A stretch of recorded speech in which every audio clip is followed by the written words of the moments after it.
सावंत लिखित क्रमशः भाग 8। कन्नन बाजारात जाण्यासाठी सायकल वापरत असे। कन्ननची सायकल अप्पूला फारच आवडत असे। अप्पूला वाटायचे आपणही सायकल चालवावी। कन्ननने विचार केला, अप्पू आपल्या माघारी आपल्या सायकलवर बसला तर सायकलचा चेंदामेंदा होऊन जाईल, म्हणून त्याने सायकल घरात नेऊन लपवून ठेवली। दुसऱ्या दिवशी सकाळी अप्पू मागच्या 2 पायावर उभा राहिला।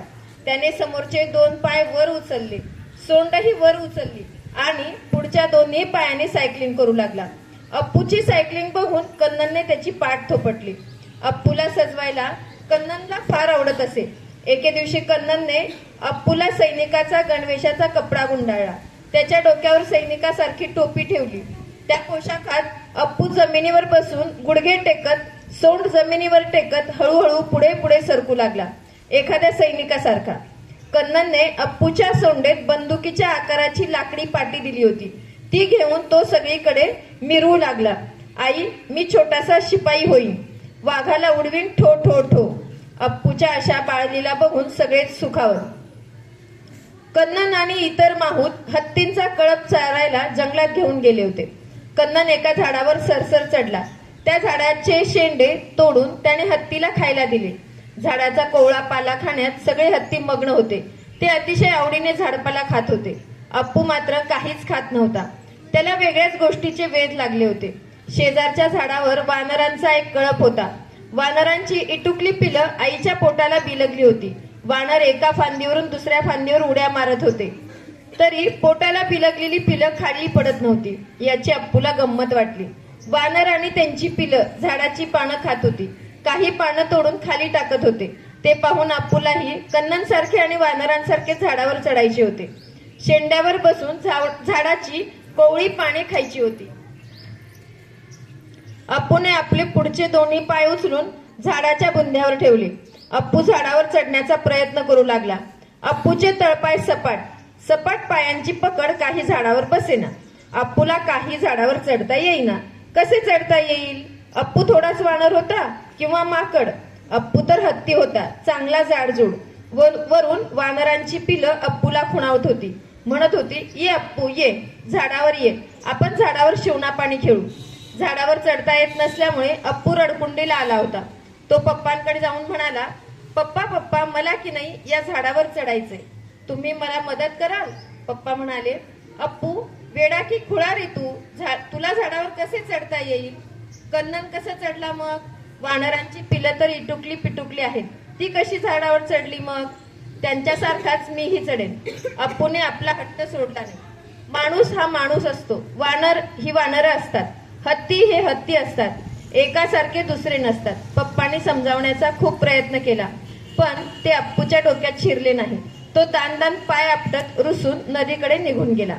नदीच्या काठावर अप्पूला वेगळीच गंमत पाहायला मिळाली। नदीच्या काठावर हिरवेगार दाट गवत वाढले होते। त्या गवतावर वेगवेगळी रंगीबेरंगी फुले फुलली होती। अवखळ वारा त्या गवतात शिरून गवताला गुदगुल्या करत होता। गवत वाऱ्यावर हलत होते, डुलत होते। त्या रंगीबेरंगी फुलांवर रंगीबेरंगी फुलपाखरे नाचत होती, बागडत होती। फुलांवर बसून गप्पा गोष्टी करत होती, गाणी म्हणत होती। नदीकाठी फुलांची आणि फुलपाखरांची आनंदशाळाच भरली होती। सगळीकडे आनंदी वातावरण होते। गवतही आनंदी आणि वाराही आनंदी, फुलेही आनंदी आणि फुलपाखरेही आनंदी। अप्पू त्या दाट गवतात शिरला। त्याला त्या गवताचा मऊ मुलायम स्पर्श आवडला, गंध आवडला।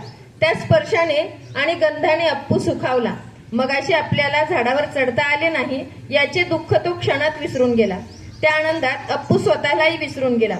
गवताच्या गादीवर तो मस्त लोळू लागला।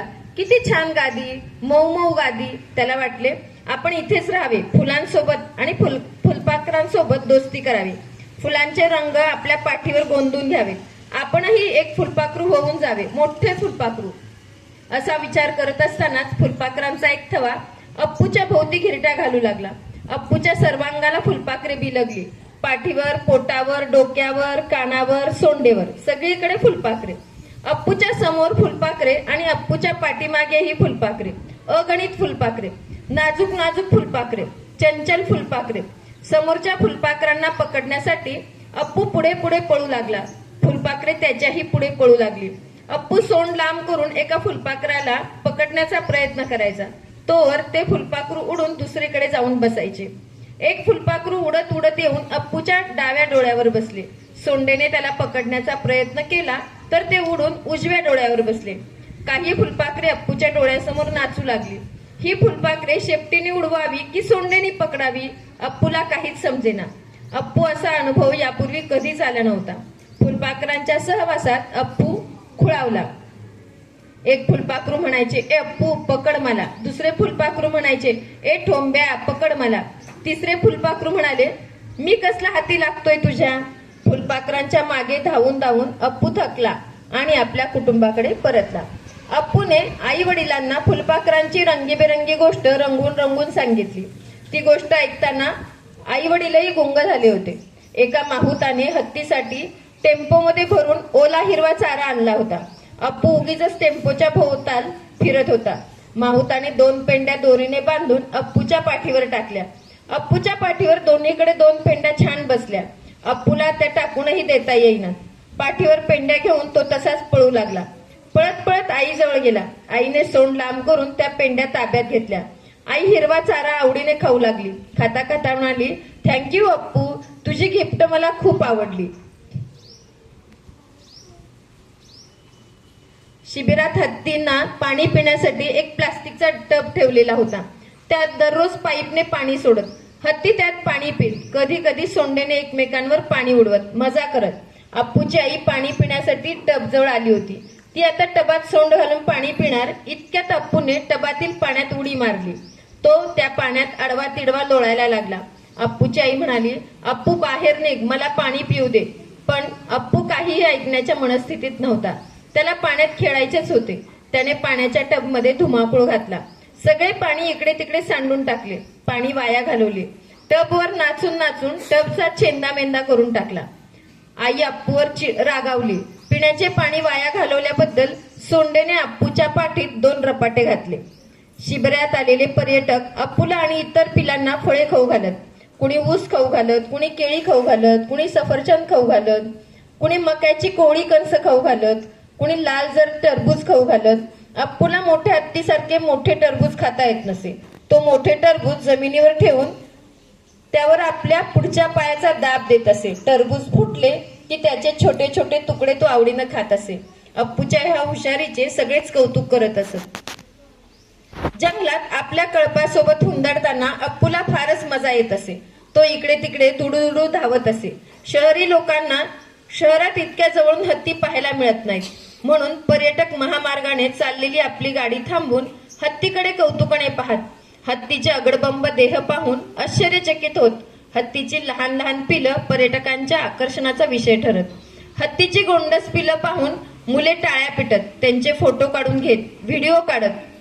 माणसांची गर्दी जमली की कप्पू चप्पू गप्पू टप्पू ही पिलं आपल्या आईच्या आडोशाला लपत. त्यांना माणसांच्या सहवासात असुरक्षित वाटत असे. पण अप्पूचे नेमके उलटे होते. काही मोठे हत्ती पर्यटकांच्या गाडीजवळ जाऊन गाडीला धक्का देत. कधी कधी गाडी उलथवून टाकत. तसा अप्पू होता लहान, पण तो स्वतःला मोठा हत्ती समजत असे. तो कधी कधी पर्यटकांच्या गाडीच्या दिशेने चाल करून धावत जात असे. पर्यटकांना भीती दाखवण्याचा प्रयत्न करत असे. लगेच भिवून अर्ध्या वाटेतून माघारी परतत असे. अप्पूच्या मोहखल चाली पर्यटकांना फारच आवडत. अप्पूचा जीव इटुकला आहे हे पर्यटकांना माहीत होते. तो गाडीवर हल्ला करू शकत नाही हे पर्यटकांना माहीत होते. त्यामुळे पर्यटकांना त्याची अजिबात भीती वाटत नसे. उलट अप्पूमुळे त्यांची चांगलीच करमणूक होत असे. एके दिवशी अप्पू पर्यटकांसोबत असाच लपंडाव खेळत होता.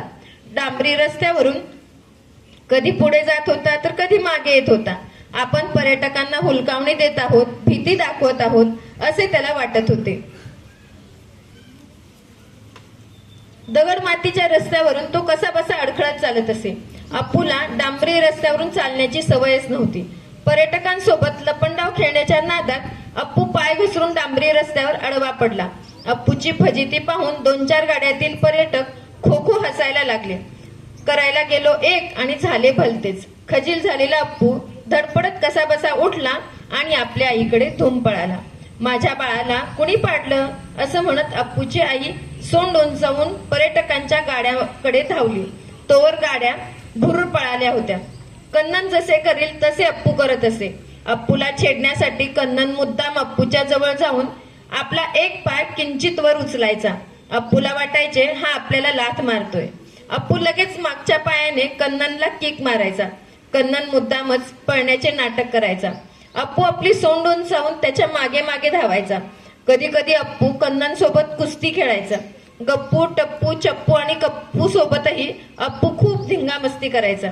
अप्पूची गंमत करण्यासाठी कन्नन कधी कधी शिबिरात मुद्दामच शीर्षासन करायचा. डोके खाली जमिनीवर आणि दोन्ही पाय सरळ रेषेत वर. अप्पूने ते पाहिले. अप्पूला वाटले आपणही शीर्षासन करावे. त्याने लगेच आपले डोके जमिनीवर टेकले. पुढच्या दोन्ही पायाचे गुडघे जमिनीवर रेटले. मागचे दोन्ही पाय वर उचलले. अप्पूला कन्नन सारखे दोन्ही पाय सरळ रेषेत वर करता येईनात. अप्पूने आणखी थोडा जोर लावून मागचे दोन्ही पाय वर उचलण्याचा प्रयत्न केला, पण झाले भलतेच. अप्पूला आपला तोल सांभाळता येईना. तो तोल जाऊन पाठीवर आपटला. अप्पूची फजिती पाहून कन्नन खिखिखी हसायला लागला. अप्पू कसाबसा धडपडत उठून उभा राहिला आणि सोंड उंचावून कन्ननच्या मागे धावला. पण कन्नन केव्हाच दूर पळून गेला होता. धन्यवाद.